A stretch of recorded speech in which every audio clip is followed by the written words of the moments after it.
Hello students, आज की class में हम लोग उपसमुच्चय, उचित उपसमुच्चय और अधिसमुच्चय के बारे में बात करने वाले हैं, यानी कि सबसेट, प्रॉपर सबसेट और सुपर सेट के बारे में बात करेंगे। चलिए देखते हैं सबसे पहले कि उपसमुच्चय क्या होता है, सबसेट क्या होता है। उपसमुच्चय क्या होता है, उपसमुच्चय यानी कि सबसेट क्या कहलाता है, सबसेट क्या कहलाता है। देखिए, मान लीजिए कोई ए एक समुच्चय है जिसमें अवयव है 1 2 3, एक बी समुच्चय है जिसमें अवयव है 1 2 3 4 5 6। तो अगर समुच्चय ए के सभी अवयव समुच्चय बी में हो तो ए समुच्चय को समुच्चय बी का सबसेट कहते हैं, और उसको ऐसे लिखते हैं A is the subset of B. यह समुच्चय ए के सभी अवयव समुच्चय बी में है, इसलिए इसको क्या कहेंगे, ए बी का सबसेट है।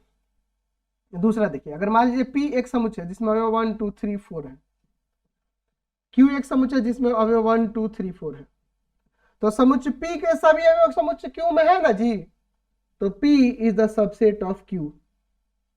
अच्छा, हम ये भी देख रहे हैं कि Q के भी सभी अवयव समुच्चय P में है, तो यहाँ पे ये भी कह सकते हैं Q is the subset of P। तो यहाँ से हमें एक और रिजल्ट देखने को मिलता है कि अगर एक समुच्चय एक दूसरे के सबसेट हो तो वहां पे वो दोनों समान समुच्चय होंगे। देख लो, हूबहू अवयव है ना, तो इसलिए यहाँ पे कह देंगे कि समुच्चय P समुच्चय Q के बराबर है। तो हमने यहाँ पे एक और रिजल्ट देखा कि अगर दो समुच्चय एक दूसरे के उप समुच्चय होते हैं तो उनको बराबर समुच्चय भी कहते हैं। यहां से हमें एक परिभाषा मिल जा रही है ना। तो उप समुच्चय क्या होता है कि दो समुच्चय में अगर पहले वाले समुच्चय के सारे और दूसरे वाले समुच्चय में हो तो पहले वाला समुच्चय दूसरे वाले समुच्चय का क्या कहलाता है, सबसेट कहलाता है। आपका क्या कहलाता है, उप समुच्चय कहलाता है। अब हम लोग बात करते हैं उचित उप समुच्चय क्या होता है। उचित उप समुच्चय यानी कि प्रॉपर सबसेट क्या होता है। देखिए, एक समुच्चय ए लेते हैं 1 2 3, एक समुच्चय बी लेते हैं जिसमें अवयव है 1 2 3 4 5 6। अगर समुच्चय ए के सभी अवयव समुच्चय बी में हो और समुच्चय बी में कम से कम एक ऐसा अवयव होना चाहिए जो समुच्चय ए में मौजूद नहीं हो, तो उस कंडीशन में ए को बी का उचित उपसमुच्चय प्रॉपर सबसेट कहा जाता है। ये प्रॉपर सबसेट का संकेत है और इस सबसेट का, दोनों में फर्क देखिए।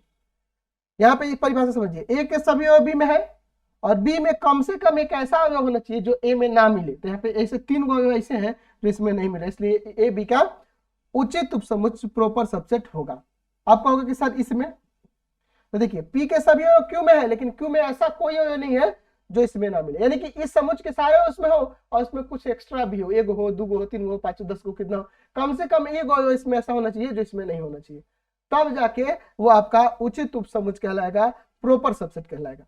अब देखिए, कई जगह पे आपके एनसीईआरटी बुक में क्या किया है कि इसी को यूज किया सबसेट की जगह पे। तो देखिए, एक्चुअल में ये भी सबसेट का ही चिन्ह है, लेकिन ये इसमें बराबर ये लग जाने का मतलब कि ये कंडीशन है कि ये सारे उसमें होंगे, बस यही देखना होता है।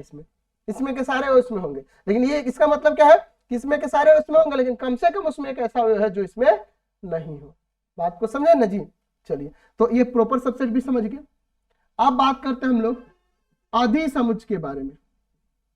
अधिसमुच्चय क्या होता है, अधिसमुच्चय यानी कि सुपर सेट क्या कहलाता है।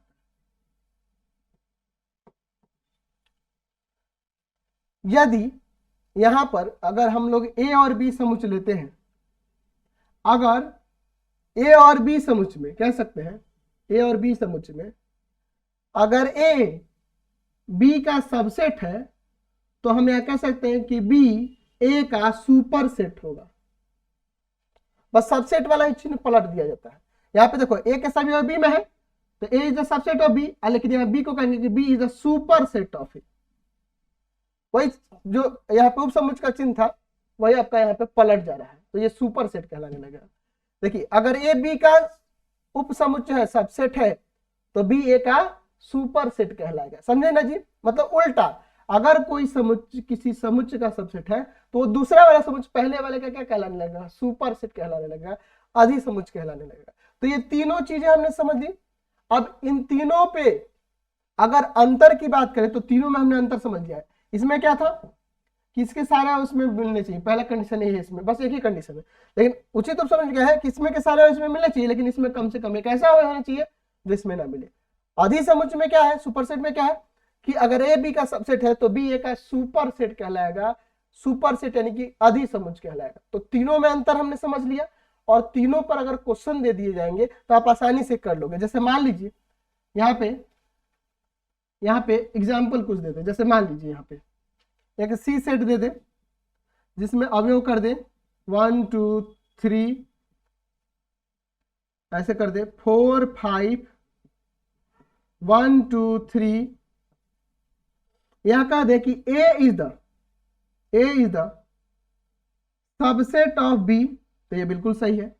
A is the superset of B, sorry A is the proper subset of B, ये भी सही है।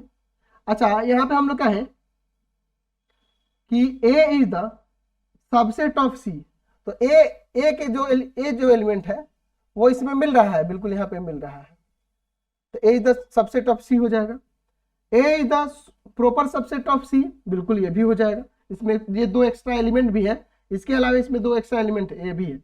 अच्छा हम लोग यहाँ पे कहेंगे कि ए बिलोंग्स टू सी, हाँ तो ये भी यहाँ सही हो रहा है। देखो ये एलिमेंट हो जा रहा है इस समुच्चय का, ये इस समुच्चय का एक एलिमेंट भी है, तो बिलोंग्स टू भी तो यूज कर सकते हैं। तो ये सारी चीजें बिलोंग्स टू वाला भी कंडीशन याद रखेंगे, ये सब भी याद रखेंगे, तब जाके आपको और बेहतर तरीके से पढ़ने में मजा आएगा। फिलहाल आज की क्लास में हम लोग इतना ही रह देते हैं। इससे रिलेटेड प्रॉपर्टीज है, उसके लिए हम लोग एक अलग से वीडियो देखेंगे, उप समुच्चय की प्रॉपर्टीज है ना जी, सुपर सेट की सबसेट की प्रॉपर्टीज जो है उनको अगले क्लास में देख लेंगे। आज की क्लास में इतना ही। आपको क्या करना होगा, प्ले स्टोर से हमारा एप्लीकेशन पढ़ाई.online रविकांत सर के नाम से है, उसको डाउनलोड कर लेंगे और अपने पेड कोर्सेज को ज्वाइन करके अपनी पढ़ाई को बेहतर करेंगे। फिलहाल आज की क्लास में इतना ही रहने देते हैं।